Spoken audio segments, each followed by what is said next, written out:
ایک دکاندار پورا دن کام کرنے کے بعد شام کو جب دکان بند کر رہا تھا تبھی ایک کتا اس کے سامنے آ کر کھڑا ہوا۔ اس نے جب کتے کو غور سے دیکھا تو اس کتے کے منہ میں تھیلا تھا جس میں سامان کی لسٹ اور کچھ پیسے تھے۔ دکاندار نے اس لسٹ کے مطابق اس کو سارا سامان دیا اور پیسے کاٹ دیے۔ جب کتا وہاں سے سامان لے کر جانے لگا تو کتے کی سمجھداری دیکھ کر دکاندار دکان بند کر کے اس کے پیچھے چل دیا، یہ دیکھنے کے لیے کہ اتنے سمجھدار کتے کا مالک کون ہے۔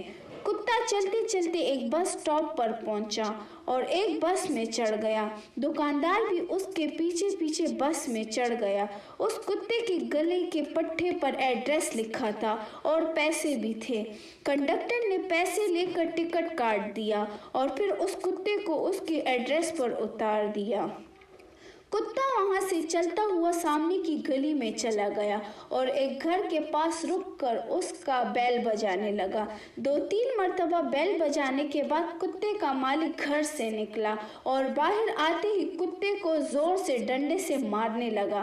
یہ سارا ماجرا وہ دکاندار دیکھ رہا تھا۔ اس نے حیران ہو کر مالک سے پوچھا کہ اتنے سمجھدار کتے کو کیوں مار رہے ہو؟ تو مالک یہ بات سن کر کہنے لگا، یہ سمجھدار نہیں، بے وقوف ہے۔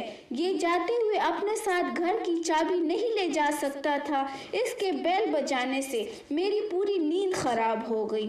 یاد رکھیے دوستو، آپ کسی کے لیے کتنا بھی کر لیں لیکن آپ کسی کو 100% مطمئن نہیں کر سکتے۔